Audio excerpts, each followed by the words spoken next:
JBN, we keep you informed. COVID-19 testing kits for Jamaica blocked by the U.S. Minister of Health and Wellness, Dr. Christopher Tufton, disclosed yesterday that test kit supplies for COVID-19 to Jamaica from the United States were blocked by that jurisdiction, and that the government is now awaiting supplies from other sources. He then assured that there are adequate supplies of testing material in the island at this time. Dr. Tufton was addressing the issue of testing at yesterday's meeting of the House of Representatives at Gordon House. The health minister said that the government has had to recalibrate its strategy and that over the coming days, 20,000 kits for testing will arrive in the island. Panic in Portland. The death of a 63-year-old Portland woman who was being treated at hospital after testing positive for COVID-19 has heightened fear among residents of Somerstown in the parish. The woman, who was being treated at the University Hospital of the West Indies since April 4th, when she was picked up in the hospital, died on Tuesday. Yesterday, neighbors of the deceased asked not to be identified but said fear has gripped the community, where the woman and her family until recently operated a shop. Most of them scared. Enough people start worrying more now. She not too long at the hospital and now everybody here says she dead, one neighbor said by telephone yesterday. We are take this thing more serious now because she says she come dead from it. Right now her husband the hospital too. Him not show no signs him have it, but she did have other conditions, that's why it affect her more, the neighbor added. Several had watched and even videoed from their homes as Ministry of Health and Wellness workers entered the community just over a week ago when the deceased began exhibiting symptoms of the new coronavirus. Since that time, her case has been listed as under investigation, indicating that officials have not yet determined how she was infected. Her death is the fifth to be linked to COVID-19 in the country. More than 2 million people have so far been infected globally and thousands have died. Most people are crying because of one nice woman. She's nice. She's a very kind person, very sweet. And her mother is the same. People feel it. And especially because it happens so quick too. People are realize the coronavirus is not a joke. It kills some people and it not kills some. Another neighbor noted. That neighbor said scores of residents had supported the small business operated by the family, which could be the reason several are now in panic mode after learning of the 63-year-old's death. She did there in the shop right up to when them come pick her up. She and her husband. Her mother even a quarantine right there right now at the family yard because them don't know if she have it too. So people really afraid because it's the shop that all we go to. The shop lock. But we want them to sanitize you out. When they open back, nobody now go there, the neighbor stressed. Right now, the whole of who going at the shop afraid. And I like said the 14 days come yet since them pick her up and she dead. So we don't know how long she have it and they at the shop. People are afraid because them don't know if them catch it and don't have no sign or symptom. Here what to know, her husband now show no symptoms, but him have it. So people head start hurt them because we don't know if nobody no catch it from him too. Mr. Christopher Tufton have to just come sanitize out the place everywhere. Just spray all about it in the community because people now go feel better and feel good till them do it, the neighbor continued. Up to yesterday, Portland had 6 confirmed cases of COVID-19 with 1 recovery. St. Catherine family held in St. James placed in quarantine. 4 members of a St. Catherine family have been placed in a government quarantine facility after allegedly fleeing to St. James to escape the COVID-19 lockdown of their home parish. According to health authorities, the 4 family members, 2 adults and 2 children, were found at a Mount Salem premises in the western Jamaica parish. The 4, along with a 62-year-old woman, a local resident, were taken to a quarantine center at Rose Hall, operated by the Public Health Department. While in Hanover, a team of health workers were this morning dispatched to a number of communities across the parish following reports of residents of Portmore St. Catherine fleeing to Hanover. There have been reports of a mass exodus of persons from St. Catherine following the announcement of a lockdown of the parish to contain the spread of COVID-19. The lockdown follows reports that suggest that St. Catherine is now the epicenter for the COVID-19 disease in the country. The parish of Hanover and St. Thomas are yet to confirm a single case of COVID-19, while St. Catherine has recorded over 50 cases. South Manchester residents bemoan water woes amid COVID-19 fear. Residents of southern Manchester are bemoaning the lack of piped water and the inadequate trucking of the basic commodity amid the spread of the dreadful novel coronavirus COVID-19. In addition, Member of Parliament PMP for Manchester Southern Michael Stewart is calling on the government to release funds promised for the trucking of water to communities. I am calling on the government to release the funding that they have promised the members of Parliament and the councillors over 4 weeks now, so that the water can be trucked into the areas as quickly as possible, Stewart said on Wednesday. Frustrated residents said that they have been without piped water for almost 2 months. This is the worst we ever see it. My concern is that if COVID-19 reaches again, everybody are go dead, because without water we can't survive. Over 7 weeks now from February 24, we not get no water in the pipe.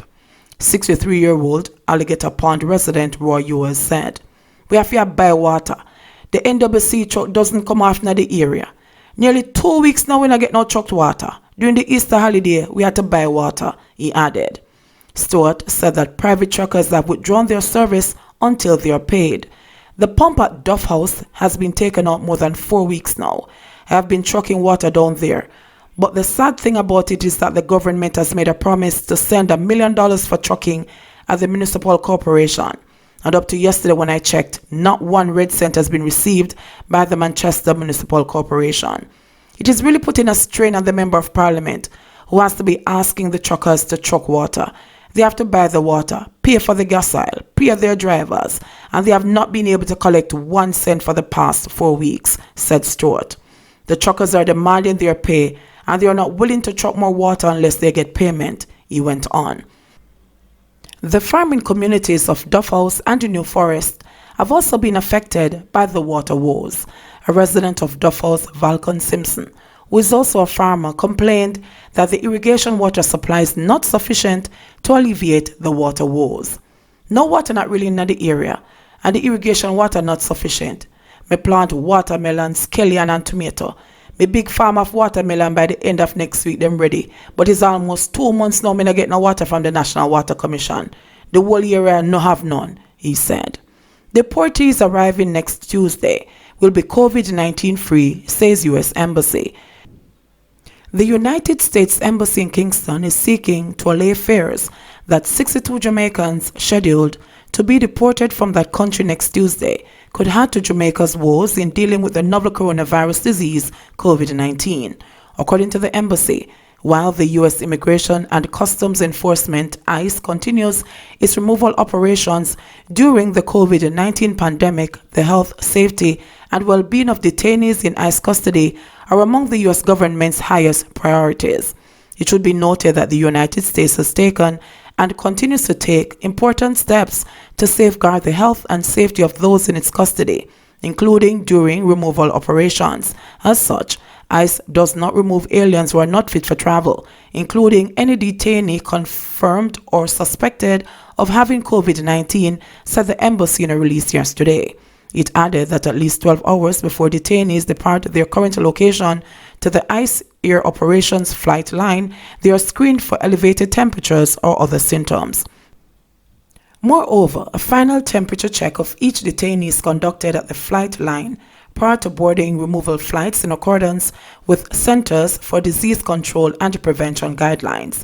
Any ICE detainee who fails to pass screening by a flight medical provider and or is suspected of having a health condition potentially contagious to other detainees, staff, and or third parties will be denied boarding and referred to an ICE-approved facility for further screening and evaluation, the embassy said.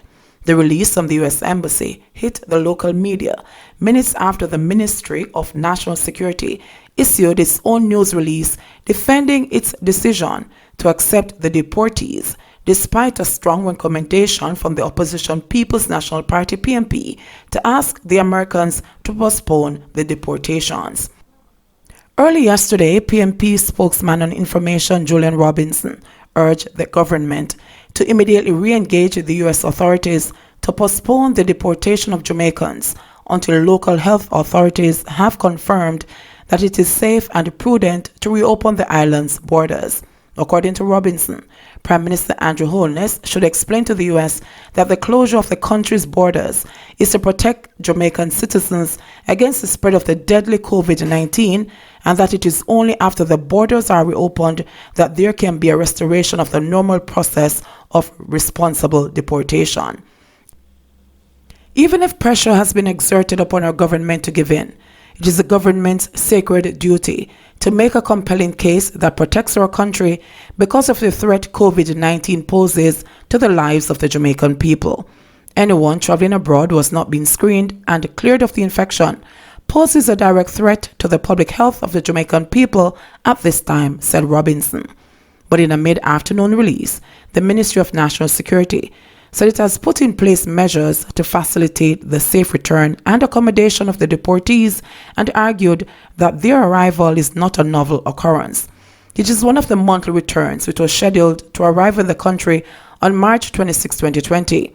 However, the government negotiated a further date to prepare for the deportees' arrival under measures imposed to prevent the spread of COVID-19.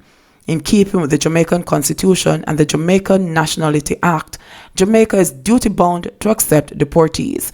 The government acknowledges the long-standing arrangement with the United States Department of Homeland Security for the repatriation of Jamaicans who do not have the legal right to remain in the United States, said the ministry in its release. According to the release, Minister of National Security Dr. Horace Chang is seeking to assure the nation that the government is committed to ensuring respect for human rights and the elimination of discrimination under all circumstances. There will be controlled re-entry while observing COVID-19 prevention protocols, the release quoted Chang. The government is dedicated to the safety of all Jamaicans and continues to make necessary adjustments to recent sanctions under the Disaster Risk Management Act, it added. The release said that on arrival, the deportees will be quarantined for 2 weeks in a secure government facility where they will be processed by the relevant authorities.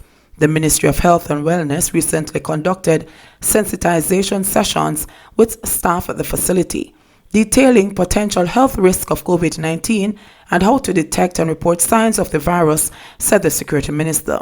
The Security Minister added that while under quarantine, the deportees will be screened twice daily by medical officers assigned by the Health Ministry. At the end of the quarantine period, deportees who are cleared by health officials will be released to family members.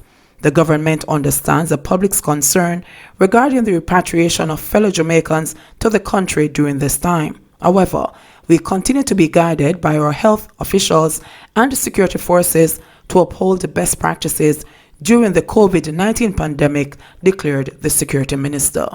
JBN, we keep you informed. Please remember, subscribe, like, share, leave us a comment, and click the notification bell to receive our daily news items.